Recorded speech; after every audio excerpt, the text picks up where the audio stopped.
नमस्कार, आजाद संवाद मीडिया में आपका स्वागत है। खबरों के विश्लेषण के साथ मैं रमेश पटेल। महाराष्ट्र और झारखंड विधानसभा चुनाव के साथ देश में लोकसभा तथा राज्यों के उप विधानसभा के उपचुनाव संपन्न आज हो गए। मतदान प्रभावित करने वाले हर मुमकिन प्रयास किया गया। महाराष्ट्र में भारतीय जनता पार्टी के महासचिव विनोद तावड़े पैसा बांटते हुए पकड़े गए। कथित तौर पर कहा जा रहा है कि 4300 करोड़ रुपए महाराष्ट्र में बांटने के लिए आए थे। यही हाल झारखंड का रहा। महाराष्ट्र और झारखंड में तो सरकार बननी और बिगड़नी है।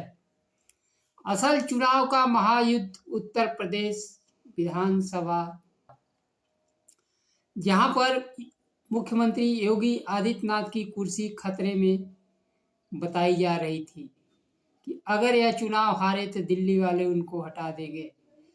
यह मुद्दा अखिलेश यादव ने चुनाव प्रचार में बखूबी उठाया था।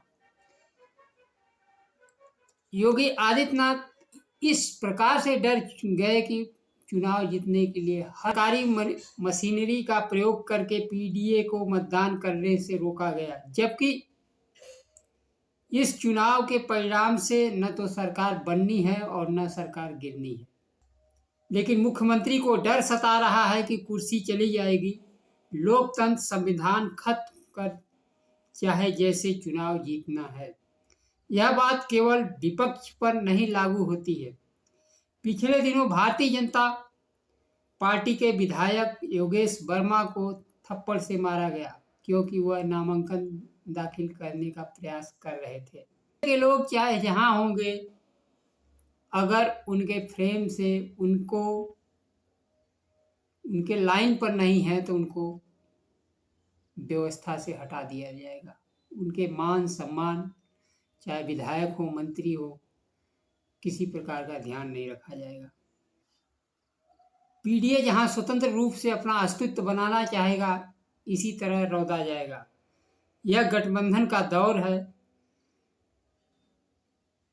इस दौर में सभी दलित, पिछड़े, अल्पसंख्यक के विचारधारा वाली पार्टी को एक होकर मुकाबला करना होगा, क्योंकि इनके पास धन बल नहीं है।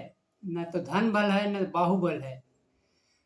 मत है इनके पास, लेकिन अगर एक इकट्ठा एक जगह मत नहीं पड़ेगा तो इनको चुनाव में हार का मुंह देखना पड़ेगा। सरकारी नौकरियों में एनएफएस की बात की जाती है। जिनको नौकरी दिया गया, आज वो अपनी भूमिका निभा रहे हैं। सारे संविधान को ताक पर रखकर मतदान करने से रोक रहे हैं। इस दौर में समाजवादी पार्टी ही है जो कि विचारधारा के साथ पीडीए के साथ खड़ी नजर आ रही है।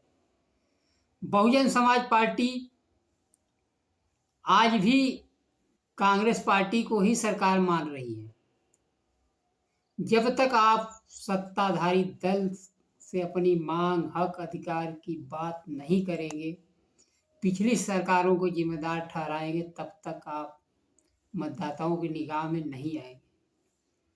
यह वही कांग्रेस पार्टी है जिसमें कि बाबा साहेब मंत्री के रूप में कार्य किए और उनको महत्वपूर्ण कार्य संपादन करने की जिम्मेदारी भी कांग्रेस पार्टी की तरफ से दिया गया। कांग्रेस पार्टी में कुछ कमियां रही होंगी, लेकिन उन कमियों की वजह से उसको आज जिम्मेदार नहीं ठहराया जा सकता, जो पार्टी 10 साल पहले सत्ता से बाहर हो चुकी है। आरक्षण, नौकरी, शिक्षा, बेरोजगारी की बात वर्तमान सरकार के सामने रखनी है। इस आशा में समाजवादी पार्टी पीडीए के साथ खड़ी नजर आ रही है। न बल्कि खड़ी ही नजर आ रही, बल्कि सशक्त रूप से आवाज भी उठा रही है। यूपी के 9 सीटों पर मतदान करने से रोकने पर समाजवादी पार्टी के अध्यक्ष तथा पूर्व मुख्यमंत्री अखिलेश यादव ने कड़ी प्रतिक्रिया दी है और लोगों से अपील की है कि वह दोबारा मतदान करने जाएं। अखिलेश यादव ने कहा, इस गड़बड़ी की सूचना हर तरफ फैल चुकी है। चुनाव आयोग की तरफ से आश्वासन मिल रहा है, जिन लोगों को रोका गया वह दोबारा मतदान करने जाएं। अखिलेश यादव ने कहा कि प्रशासन और पुलिस के बेईमान अधिकारी बख्शे नहीं जाएंगे। उनके वीडियो साक्ष्य उनके खिलाफ वैज्ञानिक कार्रवाई का आधार बनेंगे। मतदाताओं से अपील है कि वह बेखौफ होकर जाएं और अपना मत जरूर डालें और लोकतंत्र और संविधान के मूल्यों का पालन करने के लिए अपना मतदान करें। मीरापुर उपचुनाव में मतदान के दौरान हंगामा हुआ। इसके बाद पुलिस बवाल कर रहे लोगों को खदेड़ दिया। भारी पुलिस बल के साथ एसएसपी भी मौके पर मौजूद हैं। मीडिया रिपोर्ट के अनुसार एक समुदाय के लोग बड़ी संख्या में मतदान करने के लिए निकले, लेकिन अधिक भीड़ होने के कारण पुलिस ने व्यवस्था बनाने के लिए कहा। उसके बाद हंगामा शुरू हो गया। व्यवस्था बनाने का काम पुलिस का है, लोगों का नहीं है। हंगामे का प्रमुख कारण मत देने से रोकना तो नहीं है, पीडीए के लोगों को अपना हक, अधिकार तथा संविधान बचाने और शिक्षा, रोजगार, आरक्षण बचाने के लिए डटकर मतदान करना होगा। अपने भविष्य का निर्माण कैसे मतदान के माध्यम से करें या जीवन बेहतर बनाए, यह सुनिश्चित करना होगा। लेकिन मुस्लिम मतदाताओं को मतदान करने से रोका जा रहा है। अखिलेश यादव ने इंस्पेक्टर से लेकर डीजीपी, कमिश्नर तक शामिल लोगों का नाम गिनाया। कुंदरकी के थानाध्यक्ष प्रदीप कुमार सहरावत, मिटाडेर की थाना अध्यक्ष Kiran Pal Singh, SDM Moradabad DSO Ajay Pratap Singh, commissioner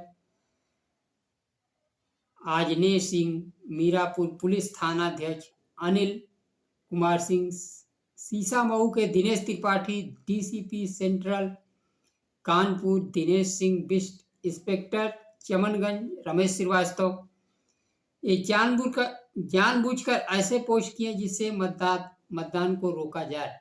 ध्यान दीजिए कि जितने नामों का उल्लेख अखिलेश यादव ने किया है, उसमें पीडीए के कौन लोग हैं और कितने लोग हैं। अखिलेश यादव ने कहा कि मुझे उम्मीद है चुनाव आयोग बेईमान अधिकारियों के खिलाफ कार्रवाई करेगा। उन्होंने अपने कार्यकर्ताओं को प्रत्येक घटनाओं का वीडियो बनाने के लिए कहा। उन्होंने कहा, यह चुनाव समाजवादी पार्टी ही जीतेगी। अखिलेश यादव ने कहा, यह मामला कोर्ट में जाता है तो ऐसा करने वाले अधिकारी की नौकरी, सैलरी, पेंशन, पीएफ और इज्जत सब कुछ जाएगी। इस बीच चुनाव आयोग कड़ी कार्रवाई करते हुए 7 पुलिस अधिकारियों को सस्पेंड कर दिया है। इन पर आरोप है कि मतदाताओं के वोटर कार्ड चेक किए। पीडीए को मत देने से कौन रोकता है। अभी कुछ दिन पहले चंडीगढ़ के मेयर चुनाव में मतदान अधिकारी मत को कैंसिल करते हुए देखा गया और नतीजा भारतीय जनता पार्टी के पक्ष में घोषित किया। अगर उस अधिकारी को कठोर दंड दिया गया होता था, आज के अधिकारी को सस्पेंड नहीं करना पड़ता। नहीं तो पिछड़ों, अल्पसंख्यकों के अधिकार, हक को कौन मार रहा है। आरक्षण से केवल नौकरी ही नहीं मिलती है, प्रतिनिधित्व की बात होती है और संविधान के पालन वही कर रहा है जो बेबस है। जिसके पास सत्ता है, पावर है, संविधान उसके लिए खत्म है। यह आम जनता को सोचना है, शिक्षा के माध्यम से अपने हक अधिकार को पाने के लिए आगे बढ़ना है। नमस्कार, जय संविधान।